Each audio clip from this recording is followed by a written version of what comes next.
English സംസാരിക്കുക എന്നത് എത്രത്തോളം എളുപ്പമാണ്. ഇംഗ്ലീഷ് സംസാരിക്കുന്നത് എത്രത്തോളം എളുപ്പമാണെന്ന് ചിലർക്ക് തോന്നാമെങ്കിലും ചിലർക്ക് അതൊരു പ്രയാസമായിട്ടും തോന്നാറുണ്ട്. ഒരു ഉദാഹരണം നോക്കിയാൽ, ഒരു കാറ് ഓടിക്കാൻ പഠിക്കുകയാണ്. കാറ് ഡ്രൈവ് ചെയ്യാൻ തുടങ്ങുന്നതിന് മുമ്പ് അതിനുവേണ്ടി എന്തൊക്കെ കാര്യങ്ങൾ ചെയ്യേണ്ടി വരും എന്ന് ആലോചിച്ചാൽ തീർച്ചയായിട്ടും നമുക്ക് ആ കാറ് ഓടിക്കുന്നതിനെക്കുറിച്ചില്ല, അല്ലെങ്കിൽ ആ ഡ്രൈവിംഗ് ചെയ്യുന്നതിനെക്കുറിച്ച് ആലോചിച്ച് തന്നെ നമ്മൾ അതിൽ നിന്നും പിന്മാറേണ്ടി വരും. കാരണം ആദ്യമായി തന്നെ നമ്മൾ ആക്സിലേറ്റർ എന്താണെന്ന് അറിയണം, ഗിയർ എന്താണെന്ന് അറിയണം, പിന്നീട് ബ്രേക്ക് ചവിട്ടണം, ക്ലച്ച് മാറ്റണം. ഈ മാതിരി കാര്യങ്ങളെല്ലാം കൂടാതെ വണ്ടിയുടെ മുന്നിൽ നിന്ന് വരുന്ന വാഹനങ്ങൾ, പിന്നിൽ നിന്ന് വാഹനങ്ങൾ, സൈഡിൽ നിന്ന് വരുന്ന വാഹനങ്ങൾ, ഇതെല്ലാം നോക്കണം.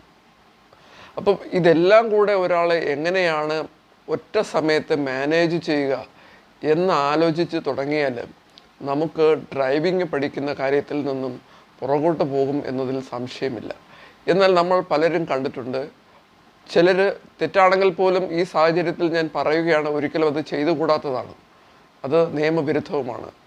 വണ്ടി ഓടിക്കുമ്പോൾ എത്ര സുന്ദരമായിട്ടാണ് ചിലർ മൊബൈലിൽ കൂടെ സംസാരിച്ചുകൊണ്ട് ഇതെല്ലാ കാര്യവും ചെയ്തുകൊണ്ടാണ് പോകുന്നത്. ഗിയർ മാറ്റുന്നു, ക്ലച്ച് പിടിക്കുന്നു, ആക്സിലേറ്റർ കൊടുക്കുന്നു, ഇടയ്ക്ക് ഹോൺ അടിക്കുന്നു, ഫ്രണ്ടിൽ വരുന്ന വണ്ടി, ബാക്കിൽ വരുന്ന വണ്ടി, സൈഡ് വണ്ടി, വേണമെങ്കിൽ അടുത്തിരിക്കുന്ന ആളോട് സംസാരിക്കുകയും ചെയ്യുന്നു. അപ്പോൾ ഇതെല്ലാം സൂചിപ്പിക്കുന്നത് എന്താണ്? വളരെ നല്ല രീതിയിൽ പ്രാക്ടീസ് ചെയ്ത് കഴിയുമ്പോൾ ഇതെല്ലാം അനായാസമായി തീരുന്നു. പ്രയാസം എന്നുള്ള കാര്യങ്ങളെല്ലാം അനായാസമായി തീരുന്നു. ഒരാൾ ഒരു അലമാരയിൽ കുറച്ച് വസ്ത്രങ്ങൾ അടുക്കി വയ്ക്കുന്നു.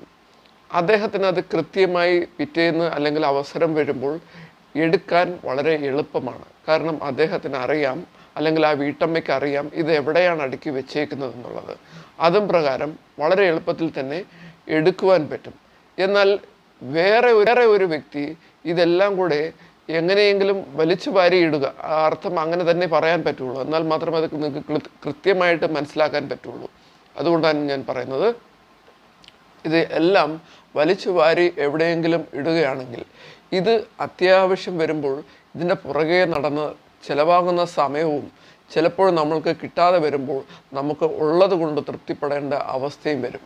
ഇതും ഇംഗ്ലീഷ് പഠിക്കാൻ വരുന്നവരെ സംബന്ധിച്ച് തീർച്ചയായും നമ്മൾക്ക് ഇതുമായി താരതമ്യം ചെയ്യുമ്പോൾ എളുപ്പമാണോ, എങ്ങനെ എളുപ്പമാക്കി തീർക്കാം, അല്ലെങ്കിൽ അത് എത്രത്തോളം എങ്ങനെയാണ് പ്രയാസമായി തീരുന്നത് എന്നുള്ളതും മനസ്സിലാക്കാൻ പറ്റും. അപ്പം എപ്പോഴും നമ്മൾ മനസ്സിലാക്കേണ്ടത് ഏറ്റവും കൃത്യമായി കാര്യങ്ങൾ ചെയ്യുക, വ്യക്തമായിട്ടൊരു പ്ലാനിങ് ഉണ്ടാക്കുക, സമയം കണ്ടെത്തുക, അതിനൊരു ആ പറയുന്ന സമയത്ത് അത് കൃത്യമായിട്ട് ചെയ്തു പോവുക. ഇത് ഇംഗ്ലീഷ് പഠനത്തിന് അത്യാവശ്യമാണ്. പിന്നെ പ്രാക്ടീസ് തന്നെയാണ്. ഞാൻ പലപ്പോഴും പറഞ്ഞിട്ടുണ്ട്, practice makes a man perfect എന്ന്. കൃത്യമായിട്ട് പ്രാക്ടീസ് ചെയ്ത് പോവുകയാണെങ്കിൽ നിങ്ങൾക്ക് വളരെ എളുപ്പത്തിൽ അച്ചീവ് ചെയ്യാൻ പറ്റുന്ന ഒരു കഴിവാണ് ഇംഗ്ലീഷ് സംസാരിക്കുന്നത്. ഓക്കെ,